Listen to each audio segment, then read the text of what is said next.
Bom dia, meus amigos, bom dia, meus irmãos, a graça e a paz de Jesus seja com todos. Graças a Deus, estamos aqui mais uma manhã, mais uma tarde ou noite, independente do horário que você esteja ouvindo, estamos aqui aprendendo com as escrituras de nosso Deus, amém? Estamos lendo Apocalipse de número 19, lembrando, está acabando já, né, o Novo Testamento, essa série que nós fizemos, de ler todo o Novo Testamento, e eu creio que Deus trará outras instruções para a gente continuar nossos estudos, amém, pessoal? Então, Apocalipse 19 diz assim: depois disso, ouvi no céu algo semelhante à voz de uma grande multidão, que exclamava: Aleluia! A salvação, a glória e o poder pertencem ao nosso Deus, pois verdadeiros e justos são os seus juízos. Ele condenou a grande prostituta que corrompia a terra com a sua prostituição. Ele cobrou dela o sangue dos seus servos. E mais uma vez a multidão exclamou: Aleluia! E a fumaça que dela vem sobe para todo sempre. Os 24 anciãos e os 4 seres viventes prostraram-se e adoraram a Deus, que estava sentado no trono, e eles exclamaram: Amém, Aleluia. Então veio do trono uma voz clamando: Louvem o nosso Deus, todos vocês, seus servos, vocês que o temem, tanto pequeno como grandes. Então ouvi algo semelhante ao som de uma grande multidão, como o estrondo de muitas águas e fortes trovões, que bradava: Aleluia, pois reina o Senhor, o nosso Deus, o Todo-Poderoso. Regozijemo-nos, vamos nos alegrar e dar-lhes glória, pois chegou a hora do casamento do Cordeiro, e a sua noiva já se aprontou. Foi-lhe dado para vestir-se linho fino, brilhante e puro. O linho fino são os atos justos dos santos. E o anjo me disse: escreva, felizes e convidados para os banquetes do casamento do Cordeiro. E acrescentou: estas são as palavras verdadeiras de Deus. Então caí aos seus pés para adorá-lo, mas ele me disse: não faça isso. Eu sou servo como você e como os seus irmãos, que se mantêm fiéis ao testemunho de Jesus. Adore somente a Deus. O testemunho de Jesus é o espírito de profecia. Vi o céu aberto e diante de mim um cavalo branco, cujo cavaleiro se chama Fiel e Verdadeiro. Ele julga e guerreia com a justiça. Seus olhos são como chamas de fogo, e sua cabeça há muitas coroas e um nome que só ele conhece e ninguém mais. Está vestido com um manto tingido de sangue, e o seu nome é Palavra de Deus. Os exércitos do céu o seguiam, vestidos de linho fino, branco e puro, montados em cavalos brancos. De sua boca sai uma espada afiada, com a qual ferirá as nações. Ele as governará com um cetro de ferro. Ele pisa o lagar do vinho do furor da ira de Deus, o Todo-Poderoso. Em seu manto e em sua coxa está escrito este nome: Rei dos Reis e Senhor dos Senhores. Aleluia! Eu vi um anjo que estava de pé no sol e que clamava em alta voz, e todas as aves que voavam pelo meio do céu: venham, reúnam-se para o grande banquete de Deus, para comerem carne de reis, generais e poderosos, carne de cavalos e seus cavaleiros, carne de todos, livres e escravos, pequenos e grandes. Então vi a besta, os reis da terra e os seus exércitos reunidos para guerrearem contra aquele que está montado no cavalo e contra o seu exército. Mas a besta foi presa, e com ela o falso profeta que havia realizado os sinais miraculosos em nome dela, com os quais ele havia enganado os que receberam a marca da besta e o adoraram à imagem dela. Os dois foram lançados vivos no fogo, no lago de fogo que arde com enxofre, e os demais foram mortos com a espada que saía da boca daquele que está montado no cavalo, e todas as aves se fartaram com a carne deles. Amém, pessoal? Graças a Deus. Então aqui nós estamos lendo a respeito, né, da chegada das bodas do Cordeiro, ou seja, o Cordeiro é Cristo, né? E a igreja, que aqui é a noiva, né, representado como noiva, adornada, né, em nome de Jesus Cristo. Antes de começar aqui as séries de julgamentos, né, a gente vê que o Apocalipse ele já afirma aqui a posição exaltada do nosso Deus, né, do nosso Senhor, do nosso Salvador, que é Jesus, né, que recebe este nome sobre todos os nomes, e diz aqui, né, claramente: a glória e o domínio pelos séculos dos séculos. Isso é a eternidade, né? O Senhor Deus é o Todo-Poderoso. O Pai senta em seu trono, está sentado no seu trono, e ele vive eternamente e recebe das suas criaturas todas, seja no céu, na terra e debaixo da terra, a glória, a honra e o poder, né? O Pai e o Filho recebem o domínio pelos séculos dos séculos. Então as cenas de julgamento que demonstram aqui a soberania de Deus, pessoal, né? No intervalo entre o sexto e o sétimo selos, Deus está no trono e recebe o louvor daqueles que proclamam que ele possui o poder e a força pelos séculos dos séculos, né, que está no Apocalipse 7:12. Então a sétima trombeta ali declara o reino universal de Cristo, que reinará pelos séculos dos séculos, dizendo que o Senhor Deus Todo-Poderoso, ele assumiu seu grande poder e passou a reinar. Então os conflitos do capítulo 12, né, que mostram ali o fracasso do dragão, porque agora veio a salvação, o poder, o reino do nosso Deus e a autoridade do seu Cristo, né, que está em Apocalipse 12:10. Então a cena no Monte Sião, antes das vozes do capítulo 14, mostra aqui que o Cordeiro em pé sobre o monte, né? Então, no intervalo antes do derramamento das 7 taças das iras, né, do Senhor, os vencedores adoram o Senhor Deus Todo-Poderoso, o Rei das Nações. Então, a vitória sobre a grande meretriz, né, a Babilônia, foi garantida, pois o Cordeiro é o Senhor dos senhores e Reis dos reis, né? Então, glórias a Deus por isso. Então, a gente vê, pessoal, que houve momentos, né, na leitura que a gente estava aqui lendo, em que essas verdades sobre a primazia de Deus se tornaram mais obscuras, né? Quando a besta ali estava vencendo e venceu as duas testemunhas, né? Quando o dragão se mostrou forte diante da mulher, né? Quando ali a besta do mar se exaltou e desafiou e venceu os servos de Deus com as suas palavras de arrogância, né? As suas blasfêmias, que a gente foi lendo, né, no decorrer aqui do Apocalipse, daí quando a gente viu que a besta da terra fez morrer aqueles que recusaram adorar a besta, aceitar a marca, né, quando a grande meretriz se embriagou com o sangue dos santos, né, é difícil manter uma confiança total no Senhor quando parece que o mal está vencendo o bem.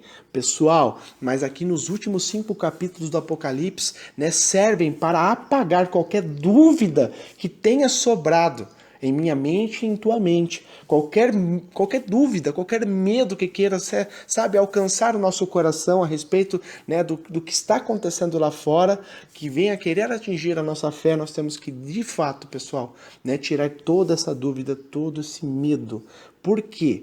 Porque nosso Deus, ele é o soberano, é o que reina eternamente. E os fiéis que confiam no Cordeiro vencem para participar do reino eterno com Cristo, né? A vitória total e final é dos santos, é dos obedientes, dos fiéis ao Senhor.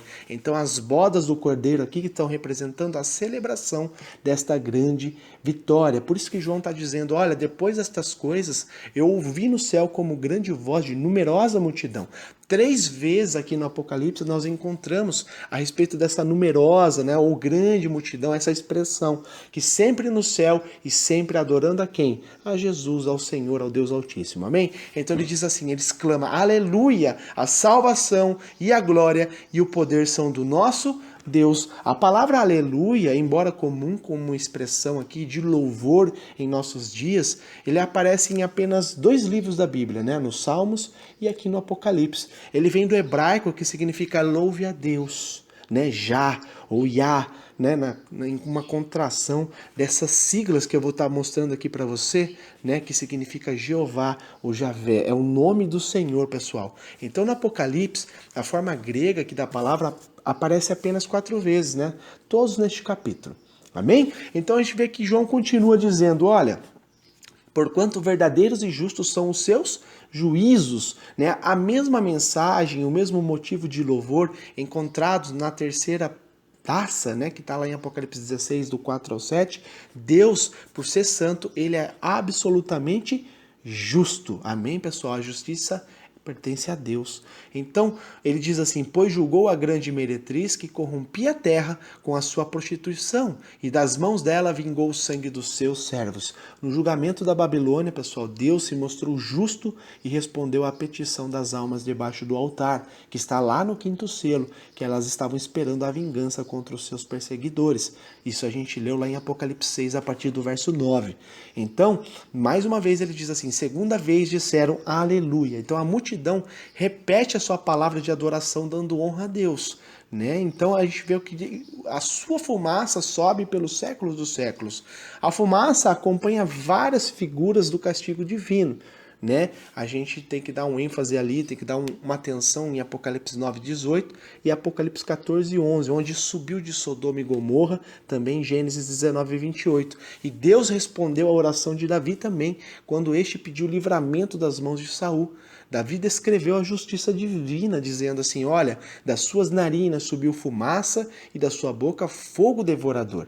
Isaías também falou de espessas nuvens de fumaça para descrever o castigo de Israel.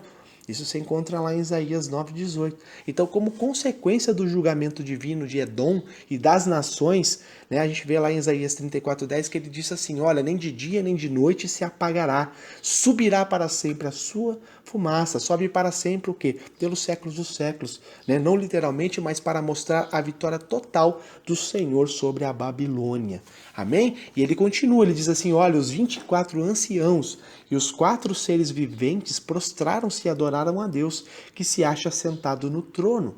Semelhante às ondas de louvor aqui do capítulo 4 e 5, mas aqui a gente vê a adoração que começa com a grande multidão e continua com os 24 anciãos e os 4 seres viventes. Deus permanece no trono, amém? E imperadores vêm e vão, mas o Todo-Poderoso continua governando o seu reino universal e eterno. Amém? Todos estão dizendo amém, aleluia, que assim seja. Louvemos a Deus. Amém, pessoal? Então saiu uma voz do trono exclamando, olha, esta voz, ela não é de Deus, pois chama os servos a louvar ao nosso Deus. Né? Quem poderá estar junto ao trono de Deus? Há algumas possibilidades aqui, né? Os 4 seres viventes que ficam no meio do trono e à volta do templo, né? do trono, aliás, né? Que está em Apocalipse 4:6. Os vencedores que recebem essa promessa de sentar com Jesus no seu trono, que é uma promessa que está em Apocalipse 3:21, amém? Para reinar com ele. Então, eles entram na presença de Deus e ele estende sobre eles o seu tabernáculo, né? Que são colunas permanentes no santuário de Deus. Então ele diz assim, olha, dai louvores ao nosso Deus, todos os seus servos, os que o temais, os pequenos e os grandes. Então toda criatura, pessoal, tanto no céu, na terra, quanto debaixo da terra, todos, de menor a maior, devem honrar ao Senhor. Né? Temer significa literalmente respeitar, reverenciar, né? Ao nosso Deus, porque ele merece o temor de todas as suas criaturas. A gente vê claramente, pessoal, quando Pedro, nas suas cartas, ele escreve algo a esse respeito lá em 1 Pedro 2, do verso 17, que a palavra diz assim, olha, tratem a todos com o devido respeito, amem os irmãos, temam a Deus e honre o rei. Amém, pessoal? Isso é o significado de temor. Então ele diz assim, olha, então ouvi uma voz agora de uma numerosa multidão. Voltamos ao início de uma nova onda de louvor, né? No ponto de partida, a numerosa multidão. Então, como de muitas águas e como de fortes trovões, essas descrições aqui, elas identificam, né? Em outros versículos, a forte voz de Jesus. Né, dos sons que vêm do seu trono, ou de grande número de adoradores. Né? Aqui é a voz coletiva da grande multidão que estão louvando a Deus. Amém? Que eles estão dizendo, aleluia, pois reina o Senhor, o nosso Deus, o Todo-Poderoso. Amém? O dragão, ele queria reinar, mas ele não conseguiu. A besta se achava única, mas a sua autoridade duraria pouco tempo. A meretriz dominava os reis do mundo, mas ela caiu, né? Das 10 vezes que a palavra traduzida aqui por Todo-Poderoso, que aparece no Novo Testamento, 9 estão aqui no Apocalipse. Amém? O Todo-Poderoso, o nosso Deus. E ele diz assim, olha, alegremo-nos, exultemo-nos e demos-lhe glória, porque são chegadas as bodas do Cordeiro. Então anuncio aqui o motivo da celebração. Por que eles estão cantando? Por que eles estão dando aleluia, glórias a Deus, o Todo-Poderoso? Porque chegou a hora, é uma festa, é a hora do casamento, o casamento de Cristo, né, com a tua igreja, com a tua noiva. O Cordeiro receberá a sua noiva. Então a figura do casamento aqui para representar a relação de Deus com o seu povo, ela é usada também no Velho Testamento para falar sobre o povo judeu. Né? Deus tomou Israel, Judá, né, como a sua esposa. mas ela foi infiel a ele, né, cometendo adultério espiritual. A gente lê mais sobre isso, pessoal, em Ezequiel 16 e Oséias 2. Vale a pena você ler. Amém? Então a gente vê que no Novo Testamento, Cristo se entregou por sua noiva.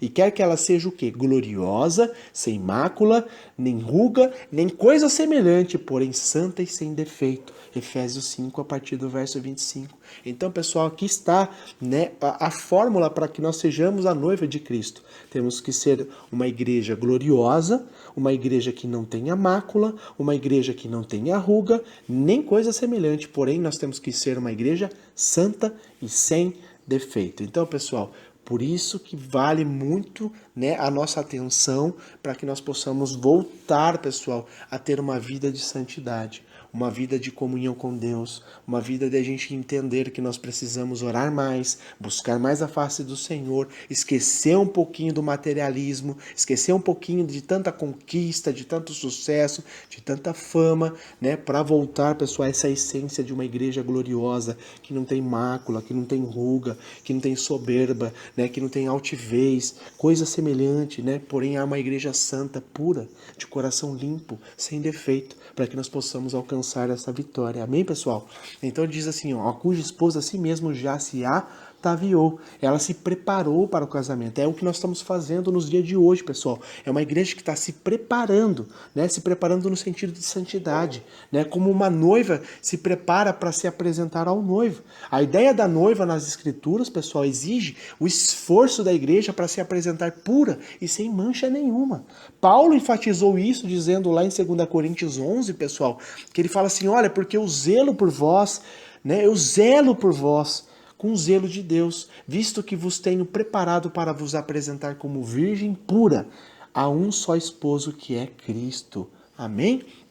Então João, voltando aqui, João continua dizendo, olha, pois lhe foi dado vestir-se de linho finíssimo, resplandecente e puro. A meretriz, a grande Babilônia, lá, a grande cidade mundana, ela estava também vestida de linho finíssimo, mas a sua posição como rainha, ela durou pouco tempo. O linho fino é a roupa adequada para um servo na presença de um rei. Gênesis 41:2, nós vemos, né, dizer a respeito disso. Então foi usado, né, nas vestes sacerdotais no Velho Testamento também lá em Êxodo 28, né, que Deus vestiu a sua esposa em linho fino. Ezequiel 16:10. Então, em outros trechos do Apocalipse aqui, o linho finíssimo mostra a pureza dos servos de Deus. É vestido pelos anjos também, que saem do santuário com as 7 flagelos, né, que a gente leu. Então, a noiva que se apresenta a Cristo, ela é vestida de linho fino.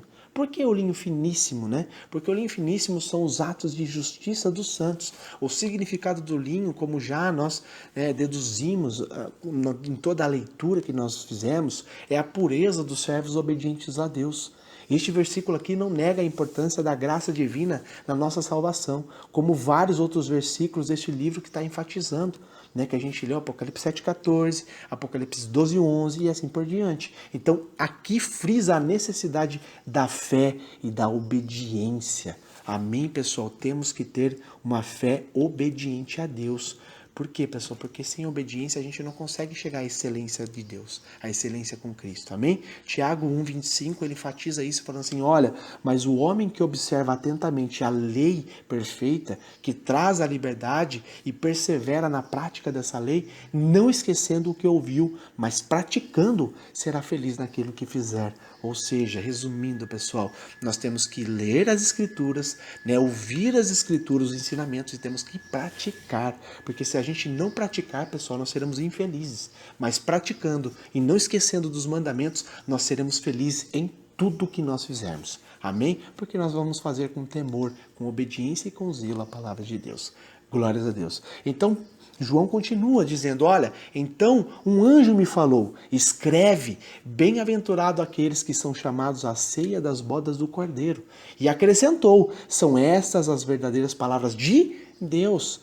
Então, pessoal, é soberano. O que o anjo está mostrando para João, que está falando para ele sobre essa bem-aventurança, né? Bem-aventurados aqueles que são chamados, né? Ou seja, são chamados, são escolhidos, né? Então, são essas palavras que vêm de Deus e elas são verdadeiras. Uma afirmação importantíssima, né? Cuja veracidade aqui é frisada de várias maneiras. Primeiro, o anjo mandou que João escrevesse essas palavras.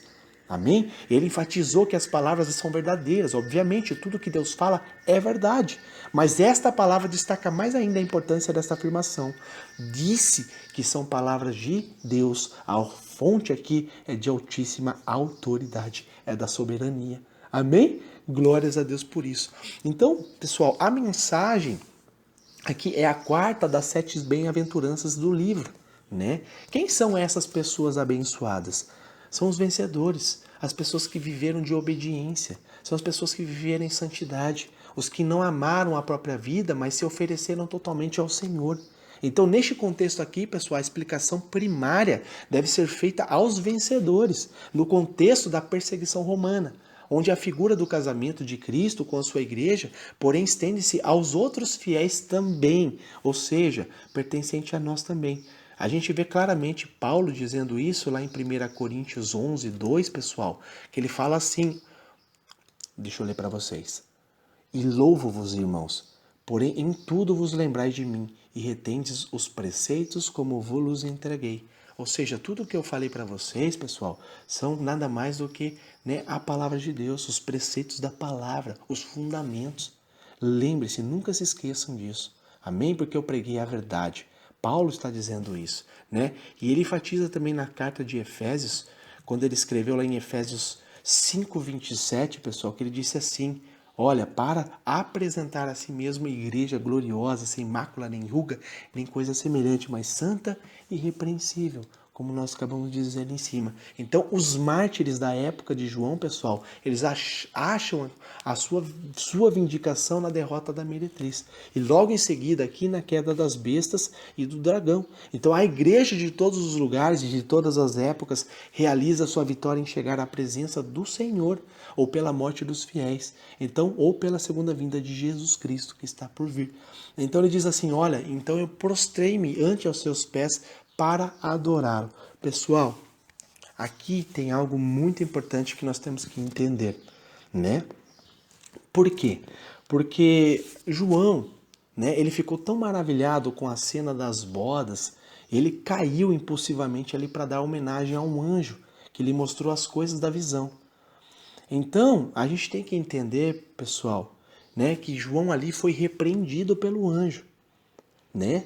Então a gente tem que entender, né, de uma forma clara que as escrituras diz, né, que por mais que João foi repreendido, que nós temos o entendimento que não devemos, né, render glórias, aleluias, né, reverenciar a nada e ninguém a não ser Deus e Jesus Cristo. Então o próprio anjo, pessoal, você imagine, né, o anjo na força do seu poder ali, apresentando a João. João, lógico, foi ali, né, se prostrou e o anjo falou assim, não, João, levanta. Eu não tenho autoridade de receber adoração, mesmo eu tendo todo esse poder, essa força. Levante-se. O único que merece, o único que tem autoridade e poder para receber a nossa adoração é o nosso Deus. Amém? E teu Filho Jesus Cristo. Então aqui, pessoal, sabe, elimina, sabe, essa crença que foi posta dentro do homem por gerações de que nós devemos nos prostrar, que devemos, né, cultuar outras coisas, né, colocar a nossa fé, a nossa esperança em imagem, em pessoas. A gente tem que ver, pessoal, né, que tem homens e mulheres, né, que foram essenciais, né, para o cumprimento das escrituras, como Noé, Abraão, Moisés, Maria, Gideão, Davi, Pedro, tantos nomes, pessoal, mas nenhum deles tem poder, nenhum deles tem no sentido de fazer alguma coisa por nós, amém? Eles foram aqui na terra pessoas importantes, personagens que permitiram o Senhor usar eles para o cumprimento da sua palavra. Porém, acabou o tempo deles aqui. Agora eles estão no céu, né?